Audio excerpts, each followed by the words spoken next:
Greetings and salutations to all you folks out there. I've got a 1 versus 1 for you today. It is between Nekwalich and Fetterfool, a Cybran versus UEF matchup on the map Melancholy Hill. Now this map has got some really strange textures and is absolutely blindingly Laffy Taffy green, but it does have a few interesting characteristics. The mechs are very spread out, as you can see here. It encourages strong expansion. You've got plateaus in the back which have large rocks for reclaim. It can only be accessed with drops because the edges have been roughed out so that an engineer cannot get close enough to build a factory on those, and there is a whole lot of reclaim scattered around all over the place in random spots.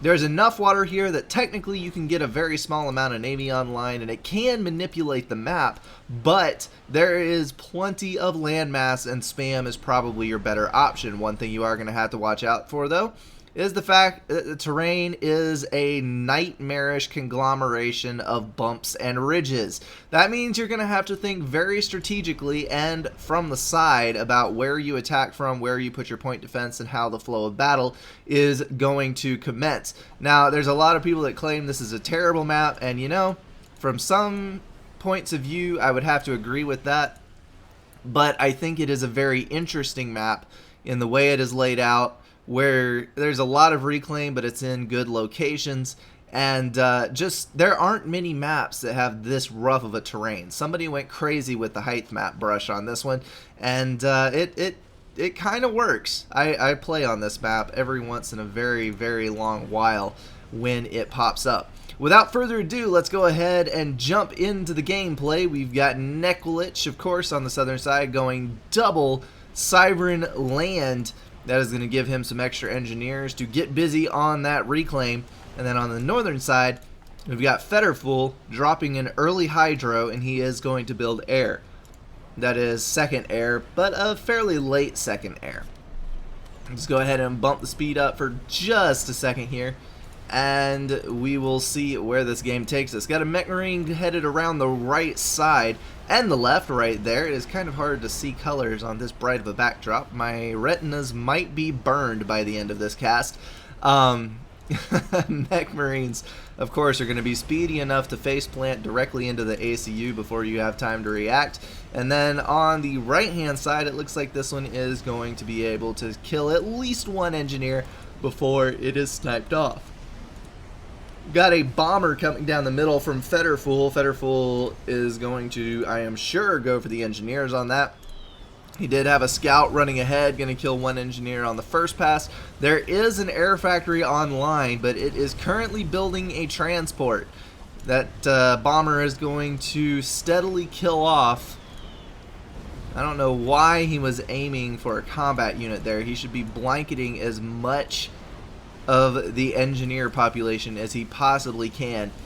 That is the only time that genocide is acceptable, is when it is versus the engineers of another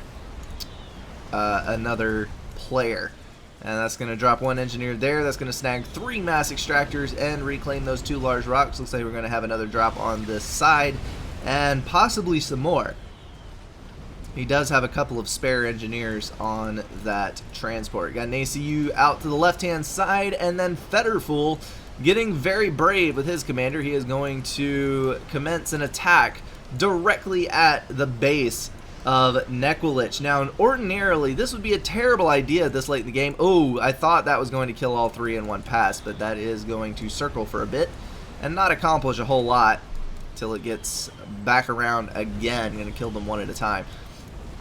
You do have a fairly deep puddle of water right here, and that is plenty to hide a commander in, and as close to the base as this puddle is, you can pretty much run your ACU in without fear, and if you start getting swarmed, all you got to do is jump back into the water. So that does provide a lot of different avenues of attack, and one thing I would love to see on this map if we get past the Tech 2 stage is to see Wagners in play, because Wagners would be terrifying on this map because they can just pop out of the water right here, demolish your base, and then drop back in out of sight. I'm going to throw down a Tech 1 point defense here, but there is already a Tech 1 point defense in place. It is going to go down, and another was not built, but Fetterfool, oh no, there's 2 Tech 1 point defense between him and the water. And he is... Oh my. That's not pretty. 450 health, 200. 3. Got Mantis coming against him, but he is just barely going to make it over the ridge. Holy cow. And there's the veterancy. That was one of the closest calls I've ever seen in a 1 versus 1, and the ACU still escaped. That was phenomenal. I don't have words for that. That was so close that I got an adrenaline rush off of that one. Fetterful does have Tech 2 land online that is going to give him the Riptides, which are going to be a tremendous assist in getting combat units across the water for one thing, but then also having a lot of speed at their disposal to, oh my, and Torp launchers going down right here, going to try to reclaim those engineers, and he is going to make it. I think, did not, yeah, there we go. Alright, Riptides are going to give a speed advantage to UEF over the dreaded Mantis, and they actually do pack in a lot of damage. And you don't want to go near the ACU because overcharge versus Tech 2 units equals waste of mass. So he's going to want to get some units online very quickly because we now have the dreaded Mantis Horde looping around the right-hand side. Fetterful does not have a large amount of eco to work with here. And he is rapidly losing map control. So we'll have to see which way this falls out. Looks like he is about to lose a fairly good portion of his base. He is still building Riptides. Now, Riptides are damage equivalent to the pillars, but they have lower health and higher speed, and I think they have a little less range. So you kind of need to be careful building them. If you're going to be in a situation like this where you're looking for main battle tank power and you're not worried about crossing the water when you're dealing with units within your own base, you definitely need to go for the pillars because the pillars are speedy enough in their own right, and they do have a lot more health, a lot more survivability versus a Tech 1 swarm.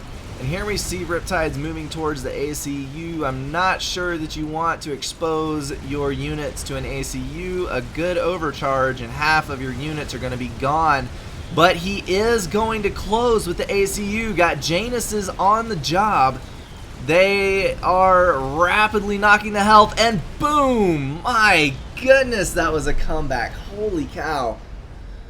Misstep from Nekwalich right after a near misstep from Fetterful. Alright, little post commentary on this game because it was a short one. This is a brilliant solution to the ACU and the base problem.